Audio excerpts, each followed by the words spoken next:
Véritable success story de la radio Espace Guinée, les grandes gueules, détentrices des meilleurs scores radio en Guinée, de la meilleure émission talk show, a donné le créneau horaire du départ au bureau et du retour à la maison, récoltant depuis des années consécutives le titre d'émission la plus écoutée en Guinée, toutes catégories confondues.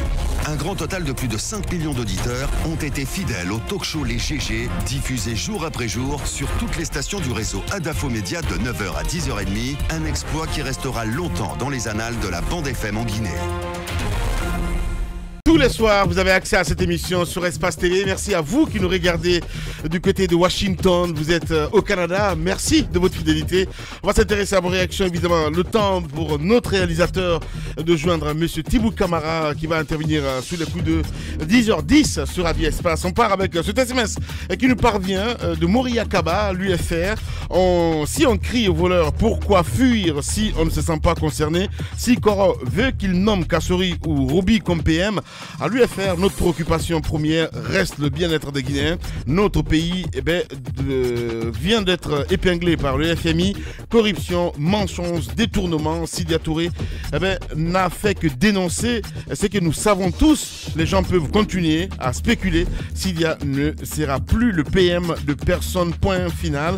C'est Moria Kaba du côté de l'UFR qui nous envoie ce message. On reste toujours à l'UFR avec cet autre message qui nous parvient de Fodé Baldé, Mamoudou Kondé, qui dit bonjour les GG.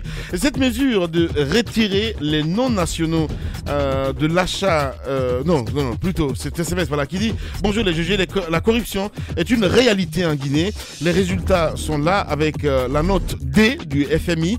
Les docteurs ont le résultat de leur expertise. Fodé Baldé, jeune républicain, voilà, du côté de l'UFR, la Guinée d'abord, en séjour donc au Fouta. Il nous écoute évidemment sur Radio Espace Fouta. On part à Kakandé cette fois-ci avec cet autre SMS de Abdoulaye Keïta. Un premier ministre de la Basse-Côte se pose cette question. Franchement, Alpha doit sortir de cet esprit de division. Un Guinéen tout court en a besoin. Le nouveau gouvernement ne doit pas dépasser 15 000, sinon c'est l'échec. Laissez la bauxite. On reste avec toujours ces auditeurs, voilà, du côté de RPG Arc-en-Ciel cette fois-ci, avec l'autre animateur de cette émission qui dit bonjour les GG, bonjour Lamine, bon retour, tu nous as manqué. Moi seul, le débat économique qui m'intéresse est la tenue d'une conférence économique pour savoir de nos avions, bateaux, trains, usines et patrimoine bâti légués donc par le premier régime dont la liquidation a provoqué un chômage endémique. Par ailleurs, je n'ai aucun respect pour un politique qui s'est aliéné un bien de l'État. Cette transaction est toujours empreinte de corruption. Voilà, c'est Lai Junior Condé, évidemment, qui réagit, il continue. Maintenant, si certains prennent aujourd'hui les propos du président pour la Sainte Bible, je suis ravi, enfin, pour qu'il l'a toujours dit aussi que les anciens PM sont des pillards. C'est d'ailleurs son morceau favori, mais cela ne nous empêche pas de voir le président. Donc, c'est Lai Junior, évidemment, qui réagit ce matin. Son lieutenant qui rebondit, évidemment, Afamoussa Makadiabi. Bonjour les GG, bonjour à toute l'équipe. Personnellement, je ne comprends pas cette politique d'ouverture du président à ses opposants qui ont combattu ce régime pendant 8 ans, insulter le président et ternir l'image du régime pendant 8 ans, tout en laissant les cadres du militant convaincus et convaincants du RPG qui ont encaissé donc toutes les souffrances de ce parti depuis la création du parti. Ah, Alpha Condé, l'homme invisible, c'est Alpha Moussa Makadiabi évidemment qui réagit ce matin. On reste dans le sillage avec Ibrahim Assouri sur Twitter qui réagit sur un remaniement annoncé par le président et aussi un moyen pour certains journalistes de faire la promotion de leurs proches sur les ondes. On entend des analyses à 2 balles du genre telle ou telle personne fera l'affaire, mais quelle affaire? Il pose cette question ce matin. LOL. Eh bien voilà. Ibrahim Ibn Ahmad qui réagit aussi. Donc ça veut dire qu'on n'aura pas un PM venant du Fouta durant les 2 mandats du président Condé. Il pose cette question. Sinon on a Sultan de Conakry qui réagit. C'est que je sais, c'est que je dois faire partir de ce gouvernement fait où? Voilà. Je ne sais pas trop ce qu'il veut dire. Voilà. On a Thibou Camara en direct chez les GG. Monsieur le ministre, bonjour. Bonjour Lamine. Merci de reprendre aux questions des grandes gueules. Vous avez suivi nos premiers débats. Le président de la République, le professeur Alpha Condé, a-t-il dit oui ou non que des ministres volent ou qu'il y a des ministres voleurs? Ce que je pourrais appeler vraiment une tempête dans un verre d'eau et un conflit d'interprétation, dans la mesure où moi-même j'étais présent. à cette rencontre où il aurait tenu ses propos. En fait, nous sommes entre Guinéens, nous nous connaissons suffisamment. Si nous voulons une reconversion des mentalités dans ce pays, il faut oser la vérité et situer les propos dans leur contexte. Tout le monde sait qu'en Guinée, de façon générale et depuis longtemps, les ministres jugés les plus populaires, les plus sympathiques, sont ceux qui sont enclins à prendre l'argent public et à le distribuer pour acheter les consciences et avoir la faveur de l'opinion. Et à chaque remaniement, ils s'attendent à être reconduits. S'ils ne le sont pas, le plus souvent, ils soulèvent une certaine levée de bouclier pour justifier la légitimité à être présent ou à être reconduit dans le gouvernement. Le chef d'État, donc, a estimé qu'il fallait interpeller l'opinion par rapport à ce genre de choses. Parce que, comme je l'ai dit, Lamine, en Guinée, depuis longtemps, les ministres jugés populaires, ce ne sont jamais ceux qui ont un bilan. C'est ceux qui sont estimés avoir de la générosité envers l'opinion publique. Et justement, vous qui prônez l'austérité et la rigueur, le plus souvent, les ministres qui ont travaillé et que l'histoire a retenu comme étant des hommes rigoureux, le plus souvent, non seulement ils ne sont pas restés longtemps dans le gouvernement, mais lorsqu'ils en sont sortis, tout le monde a applaudi parce qu'ils ont été jugés méchants. Parce que simplement, ils ont fait leur travail avec scrupule et conscience. Bien, on va revenir sur ces propos, M. Thibou Camara. C'est très important. Du nouveau gouvernement, oui. Le chef d'État a voulu dire qu'il ne faut pas s'attendre à ce que, justement, l'opinion le guide dans le choix des ministres, parce que généralement, elle n'est pas objective, étant souvent sous l'emprise de la générosité, entre guillemets. Ça, c'est déjà entendu. C'est déjà entendu. On a vu quand même le président de la République à la télévision, je veux dire, envoyer, si vous voulez, ses boutades en ce qui concerne ses ministres. Sidya Touré, il s'est référé sur ça. Il n'a pas inventé non plus, monsieur le ministre. Non, moi je pense que, je ne dis pas qu'il a inventé, mais il a mal compris. Ça peut arriver qu'on comprenne mal, même s'il s'agit de monsieur. Moi, j'ai la même compréhension que Sidya Touré, honnêtement parlant. Je dis simplement que moi j'étais présent. Oui. Et que le président a parlé dans un contexte... Ce n'est pas une question que vous étiez présent. Ce n'est pas une question que vous étiez présent ou pas. Tout le monde vous a vu. Il n'y a pas que vous, monsieur le ministre. Mais c'est sorti quand même à la télévision guinéenne. Voilà. Donc, monsieur Lamine, vous me permettrez de dire que le président a parlé de façon générale, parce que tout le monde connaît l'histoire des gouvernements dans ce pays, et dans le contexte du prochain remaniement. Justement, nous ne voulons plus de cela, c'est-à-dire de ministres jugés populaires ou sympathiques ou performants simplement parce qu'ils auraient les faveurs de l'opinion à raison de leur générosité. Ce que le pays souhaite, donc vous reconnaissez, des cadres patriotes et intègres qui sont jugés sur le travail qu'ils font et non sur les actions en direction de l'opinion. Bien. Allez vite, alors, monsieur le ministre, un ministre enclin à puiser dans les caisses de l'État pour acheter des consciences, c'est un ministre voleur. J'ai envie de dire, c'est plutôt vous qui n'avez pas compris. Sidya Touré a bien compris ce propos. Vous qui souhaite avoir ce genre de ministre dans son gouvernement. Mais vous savez bien, comme je le dis, on n'a pas commencé à constituer des gouvernements avec le professeur Alpha Condé. Et que ce remaniement à venir n'est pas le premier, et sans doute le dernier gouvernement que la Guinée connaît. Il faut tirer l'expérience des erreurs passées. Il faut tirer les leçons de ce que le pays a connu comme expérience. Je le dis et j'insiste.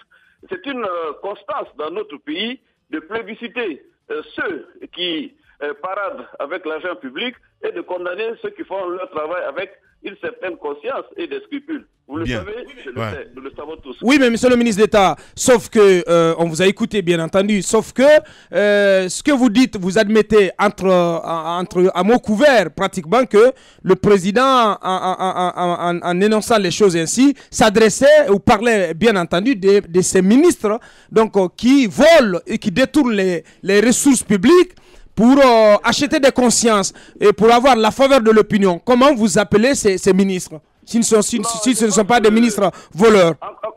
Encore une fois de plus, l'erreur de compréhension vient du fait que vous vouliez rattacher ce constat d'ordre général à une situation spécifique ou à la gouvernance actuelle.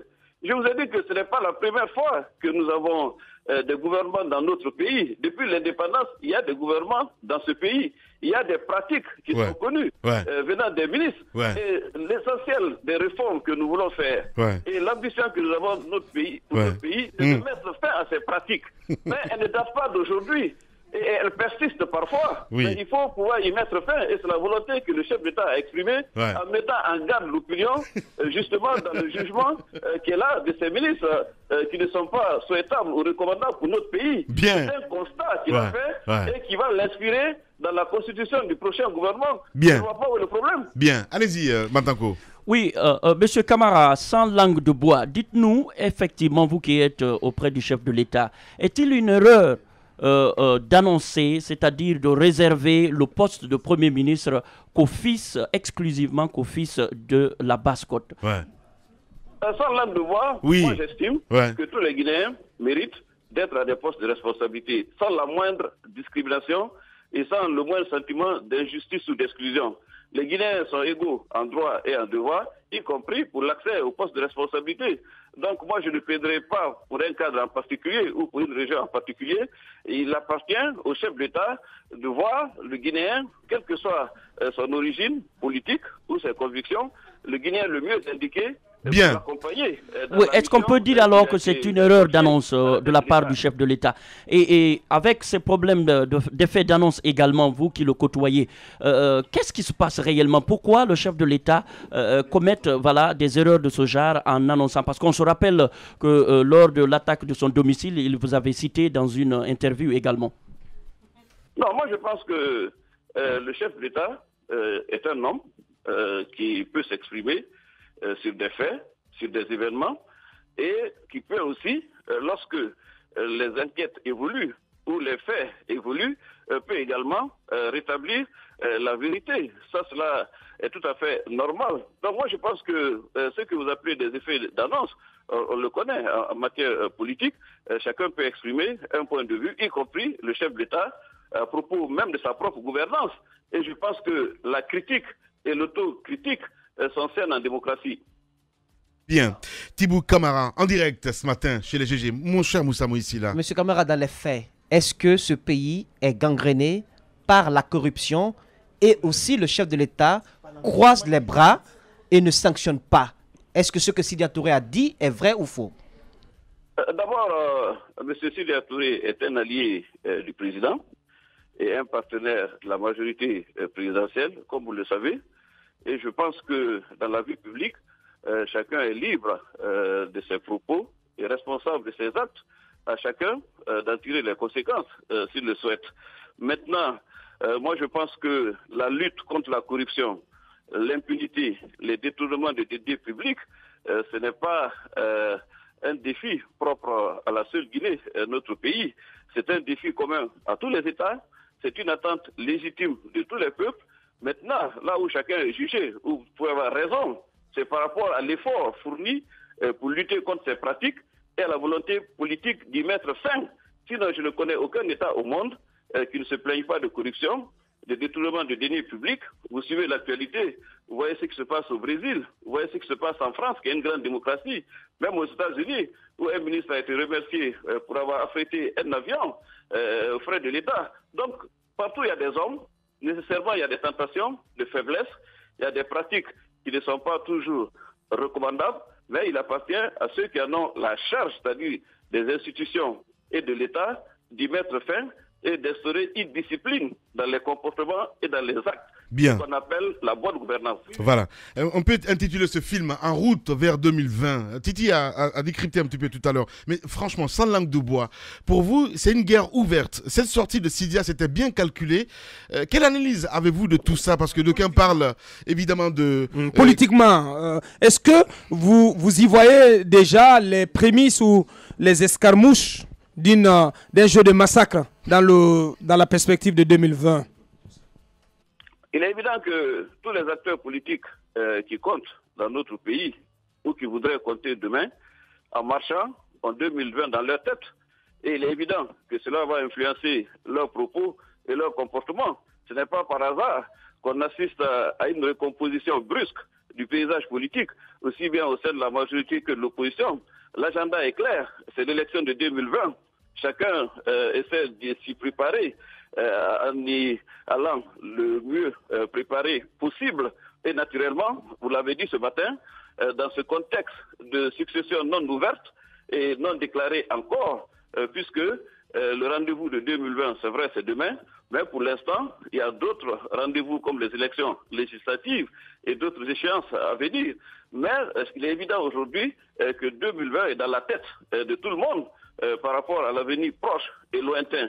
Et donc, c'est ce qui explique qu'aussi bien au sein de l'opposition, vous le voyez, vous l'avez dit ce matin, que de la majorité, il y a une recomposition et ça va dans tous les sens. Bien. Et malheureusement pas dans le bon sens. Voilà, ça va dans tous les sens et pas dans le bon sens. Ce qui est le plus important, en politique, c'est d'être cohérent. Bien. D'être cohérent. Ah. On ne demande à personne, on ne demande à personne d'être honnête en politique. Mais oui, vous avez lancé un petit peu, allez, on va dire la petite balle, quoi, d'être cohérent. On va venir un petit peu, M. Sida Touré. Allez-y, Moussa Mouissi, là, pardon. Quand vous dites être cohérent, qui fait dans l'incohérence, M. Tibou Camara? Non, ce qui fait dans l'incohérence, c'est d'avoir un discours qui ne correspond pas aux actes ou d'avoir des actes qui ne correspondent pas à l'engagement. En clair. Non, en clair, je vous dis très clairement. Les grandes gueules. Est encore allié du chef de l'État et partenaire de la majorité présidentielle. Oui. En tant que tel, de la même manière, nous avons des devoirs vis-à-vis de lui. Oui. Lui aussi, il a des devoirs vis-à-vis de nous. Oui. On ne peut pas appartenir à un groupe. Mais totalement libre de ce groupe et s'affranchir des règles de fonctionnement au sein du groupe. Mais cet allié, M. Tibou Camara, il a dit dans cette émission, il ne bénéficie d'aucun avantage lié à sa fonction, il n'a pas de budget de fonctionnement, c'est juste quelqu'un qui essaie de rendre service, en tout cas au chef de l'État, selon le partenariat qui les lie. Alors, est-ce que vous pensez que c'est un allié encombrant? Non, ce n'est pas un allié encombrant, tout le monde a sa place au sein de la majorité. Alors, un allié qui n'est pas totalement loyal, alors? M. Sidia Touré a pleinement sa place au sein de la majorité et a toute la confiance et l'estime du président de la République jusqu'à présent, mais il lui appartient bien sûr d'en mesurer la portée et aussi d'en respecter les principes et les valeurs. Moi, encore une fois de plus, je ne demande à personne d'être honnête en politique, mais nous pouvons être constants. Ça veut dire qu'on peut évoluer dans son choix, mais une fois qu'on a fait un choix, de s'y tenir jusqu'à encore à changer de choix. C'est cela un peu la politique. On confond le fait de changer et même le droit de changer au fait de varier sans cesse même dans le choix qu'on a fait. Cela n'est pas concevable et ça brouille non seulement le message, mais ça rend peu crédible la parole publique. Waouh! Alors là, la balle est lancée. Allez-y, mon cher Tamba. Personnellement, j'étais légèrement surpris tout à l'heure de vous entendre sur la corruption et la malgouvernance, monsieur le ministre. Est-ce que vous en parleriez comme d'un phénomène totalement normal en Guinée? Non, la corruption n'est normale nulle part, mais elle existe partout.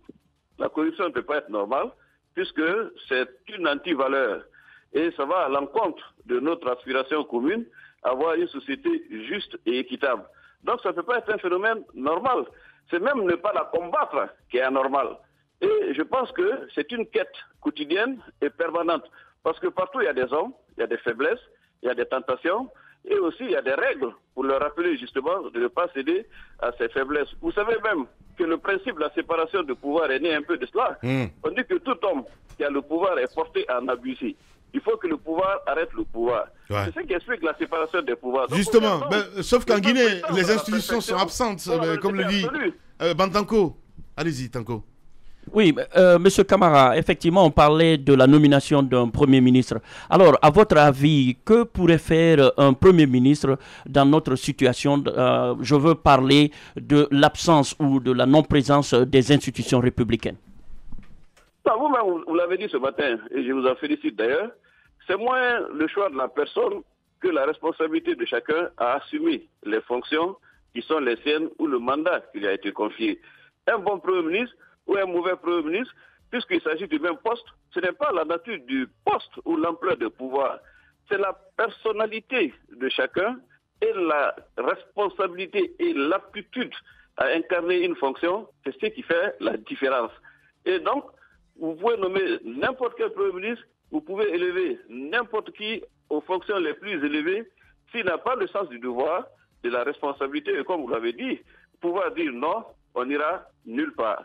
Donc il faut souhaiter que le Premier ministre prochain, quel qu'il soit, ait le sens du devoir et de la responsabilité. Vous verrez la différence. Voilà, Tibou Camara, en direct ce matin chez les GG, conseiller personnel du président Condé. Monsieur Tibou Camara, entre un allié qui fait dans la critique et qui fait dans la proposition, qui est proactif, et un allié Béni Oui Afoun, vous préfériez quoi si on vous demandait? Non, un allié ne peut jamais être un allié Afoun. Vous savez, au sein de la majorité, il y a des débats. il y a des instances où des discussions ont lieu. Ne croyez pas que sur les questions, toutes les questions, on a chaque fois le même point de vue, mais nous débattons et une fois qu'il y a une position commune, la discipline, la solidarité et l'éthique commandent, même si on ne partage pas la position d'y adhérer.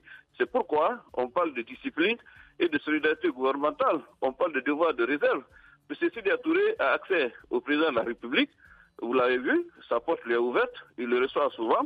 Il communique également. Je pense qu'en tant qu'allié, la loyauté aurait commandé de critiquer de l'intérieur, de discuter avec son partenaire des déshydratants qu'on a, des réserves qu'on a, et même des contributions qu'on veut faire.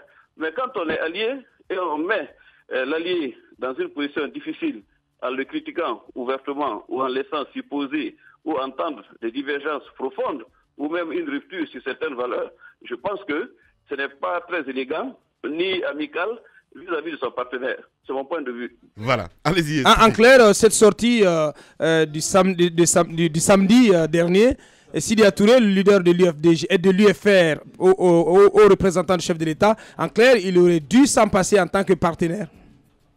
Moi, je pense que en tant que leader politique, il était libre de faire ce qu'il a fait et il garde sa liberté et son indépendance.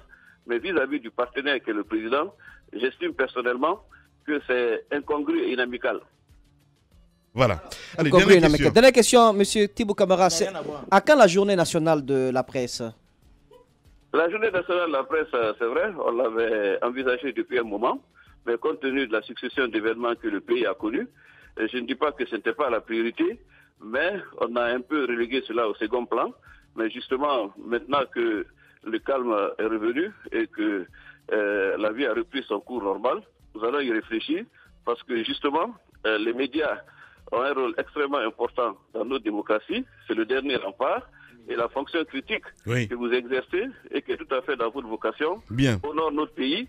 Et le plus souvent d'ailleurs, heureusement que vous êtes là pour modérer les positions et rappeler à chacun ses engagements antérieurs, présents et futurs. Bien. Alors, ces deux réactions du côté du RPG, on a là Junior Condé qui nous écrit ce matin. Comment combattre la corruption alors que tout le monde, tout le personnel politique, il continue, donc tout le personnel politique est un comptable public? Il pose cette question et il y a son lieutenant qui réagit. Dites, monsieur le ministre Thibaut Camara, qu'il y a bien la corruption avec ce gouvernement, qu'il arrête de maquiller les choses.